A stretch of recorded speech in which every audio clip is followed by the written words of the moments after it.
Hello बच्चों, कैसे हो आप सब? आई होप आप सब अच्छे होंगे। Today we are starting a chapter which name is early man, यानी पहले के लोग। What we are going to read in this chapter about the life and times of early humans, about the early man, about his first tools and weapons used, the fire comes in the life of the early man and man makes fire. Here are some pictures on early humans' life that Grandpa showed the twins. The twins looked at the pictures and tried to guess who are they.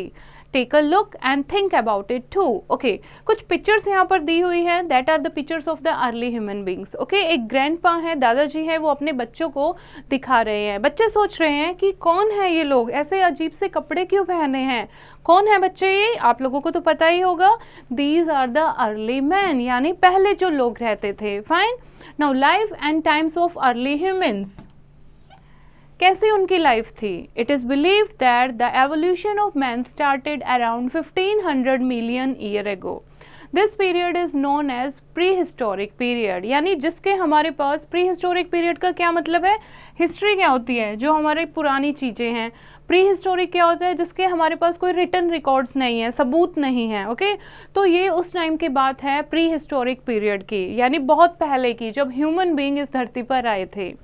Many changes have occurred in man's life from the time of his evolution till he reached the modern age. अब पहले से लेकर अब human being को आप देखोगे क्या इस तरीके से हम रहते हैं? No, तो कितने ज़्यादा चेंजेस आ चुके हैं. The story of early people is known as prehistory. Pre meaning before. Okay, it is called so because of this time there are no written records. ये आप पढ़ चुके हो of what our ancestors did or how they lived. Prehistory lasted for many years. It is much longer than history. और हमने ये सिर्फ सुना है कि ऐसे होता था. Okay, जो हम सुनते आए हैं, हमारे पास कोई प्रूफ नहीं है, रिटन रिकॉर्ड नहीं है. Early humans being lived many years ago. They came from a family of animals called the hominids. ऐसा माना जाता है जो अर्ली ह्यूमन थे वो एक एनिमल की फैमिली से बिलोंग करते थे जिनको होमिनिड्स कहा जाता था. फाइन. नाउ हम डिटेल में जानते हैं who are early man. The early man refer to the human beings who lived in the very early times. Early men यानी वो लोग जो बहुत पहले एग्जिस्ट करते थे. He lived in forest. कहाँ रहते थे वो? जंगलों में रहते थे.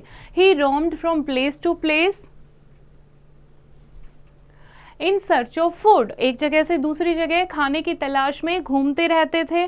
कपड़े नहीं पहनते थे वो. He wore the skins of animals और लीव्स ऑफ ट्रीज. और कैसे पहनते थे? एनिमल की स्किन्स उतार के वो लपेट लेते थे, या फिर जो बड़े बड़े पत्ते होते थे पेड़ों के उनसे कुछ भी बनाकर पहन लेते थे. उस टाइप की वो कपड़े पहनते थे. उनके पास उस टाइम कोई भी क्लोथ्स नहीं होते थे. The early man was not a farmer. वो फार्मर भी नहीं थे क्योंकि उनको कुछ भी ग्रो करना नहीं आता था. वो रो मीट खाते थे, फ्रूट्स खाते थे, रूट खाते थे. जब भी भूख लगती थी, कुछ भी मिलता था, अवेलेबल होता था, वो खा लेते थे. He had no house to live in. कोई घर नहीं था उनका रहने के लिए. कहाँ रहते थे? पेड़ों के ऊपर रहते थे, गुफाओं में रहते थे, ताकि खुद को सन की गर्मी, तेज हवाएं और बारिश से बचा सकें. Now his first tools and weapons. Okay, meat वो खाते थे या फिर जड़ खाते थे. कैसे वो उनको खोदते थे, कैसे निकालते थे? फर्स्ट टूल और फर्स्ट वेपन, यानी क्या उन्होंने ऐसे टूल, औजार, हथियार यूज किए?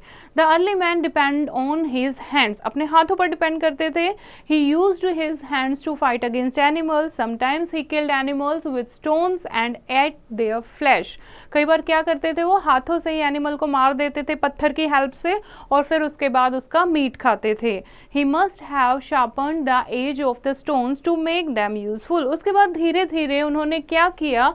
पत्थरों के जो एज, कोने होते थे, उनको थोड़ा सा शार्प करना शुरू कर दिया. And therefore he tried to improve the weapons he used. उसके बाद ये क्या बन गए? स्टोन जो था वो उनके लिए क्या बन गया? वेपन बन गया.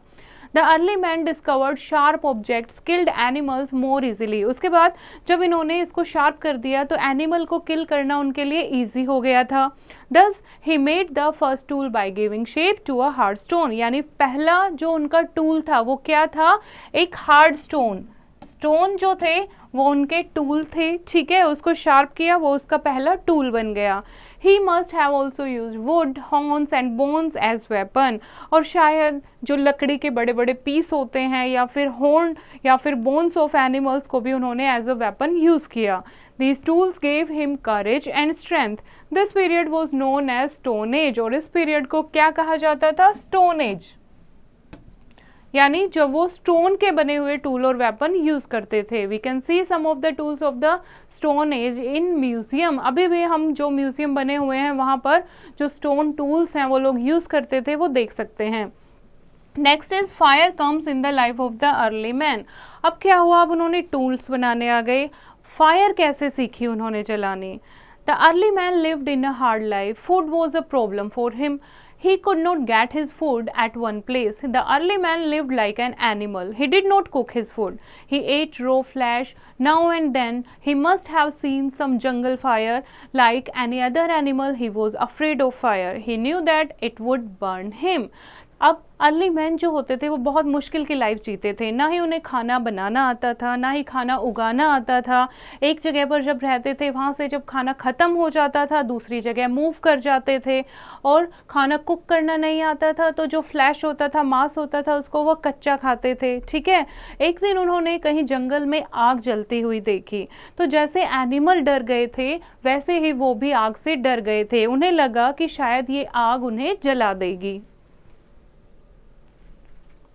Very soon he discovered that if he sat near fire, he would not shiver from cold. धीरे धीरे उन्हें समझ आने लगा कि अगर वो आग के पास बैठते हैं तो उन्हें ठंड नहीं लगती है. It was pleasant to sit close to the fire. जब वो आग के पास बैठते हैं तो उन्हें अच्छा लगता है.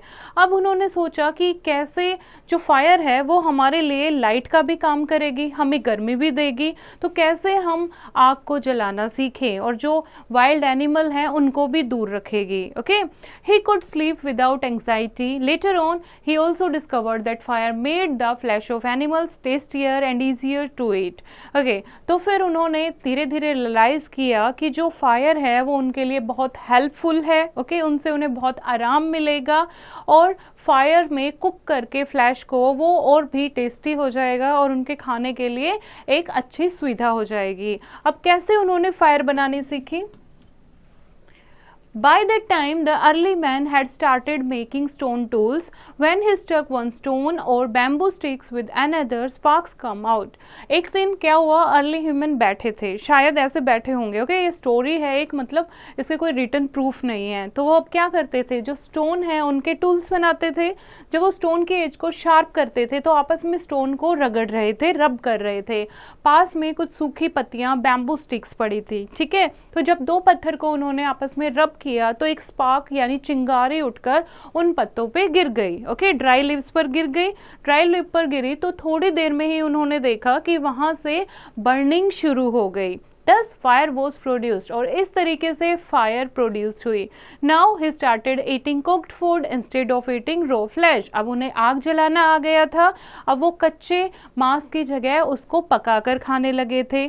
Man's ability to produce fire raised him above animals. The ancient Greeks thought that fire was a gift from heaven. और ऐसा माना जाता है जो फायर थी वो उनके लिए गिफ्ट का काम किया. अब उनका स्टैंडर्ड, अभी तक वो एनिमल की तरह ही रहते थे लेकिन अब उन्हें आग जलाना आ गया है तो वो एनिमल से उनका स्टैंडर्ड थोड़ा ऊपर हो गया. क्यों? क्योंकि उन्हें अब आग जलाना आता है.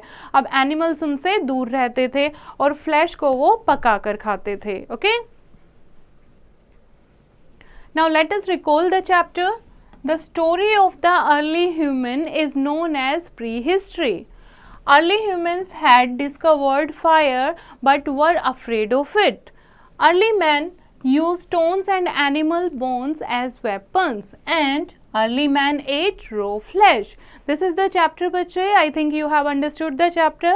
You have to read it once again and do the practice of exercise yourself.